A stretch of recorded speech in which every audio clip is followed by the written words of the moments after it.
Boy Ndiaye et son label Albourakh Events, champion de l'événementiel, ñoo dellu si waat ak un grand gala de lutte le 22 juin 2025 arène nationale. Zarko mooy jàkkaarloo ak Sa Thiès, choc de guerrier, duel de gladiateurs, combat de tous les dangers. yeneen combat yu neex la ci Albourakh Events toftal. doomu dangu mooy daje ak Youssou Ndour, double moteur wala jàkkaarloo ak Niang Ballo. Siteu bu Ngor di ci bëre ak Malaw Seras. Ibou Afia war ci jàkkaarloo ak Kirikou.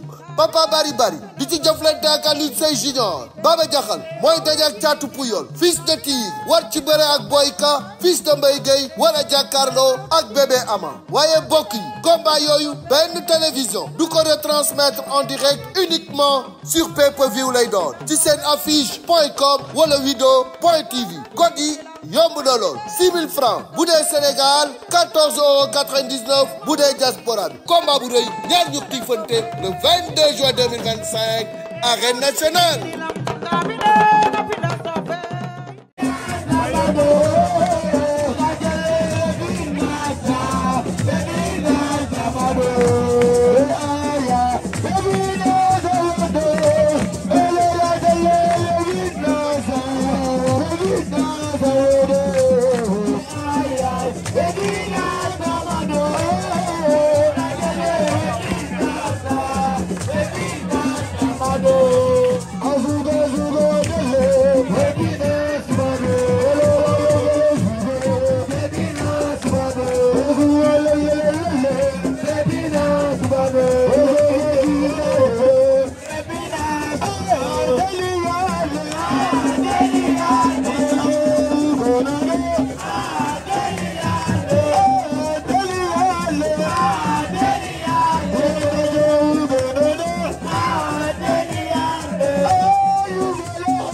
Ndiaye et son label Albourakh Events, champion de l'événementiel, ñoo dellu si waat ak un grand gala de lutte le 22 juin 2025 arène nationale. Zarko mooy jàkkaarloo ak Sa Thiès, choc de guerrier, duel de gladiateurs, combat de tous les dangers. yeneen combat yu neex la ci Albourakh Events toftal. doomu dangu mooy daje ak Youssou Ndour, double moteur wala jàkkaarloo ak Niang Ballo. Siteu bu Ngor di ci bëre ak Malaw Seras. Ibou Afia war ci jàkkaarloo ak Kirikou. Papa Bari Bari di ci jëflante ak Alioune Seye Junior. Baba Jaxal mooy daje ak Thiatou Pouyol. Fils de Tigre war ci bëre ak Boyka. Fils de Mbaye Gueye wala jàkkaarloo ak Bébé Ama. waaye bokk yi combat yooyu benn télévision du ko retransmettre en direct uniquement sur pay-per-view lay doon ci seen affiche.com wala wido.tv. code yi yomb na lool 6 000 francs bu dee Sénégal 14,99 € bu dee diaspora bi. combat bu rëy ñaar ñu xiifante le 22 juin 2025 arène nationale.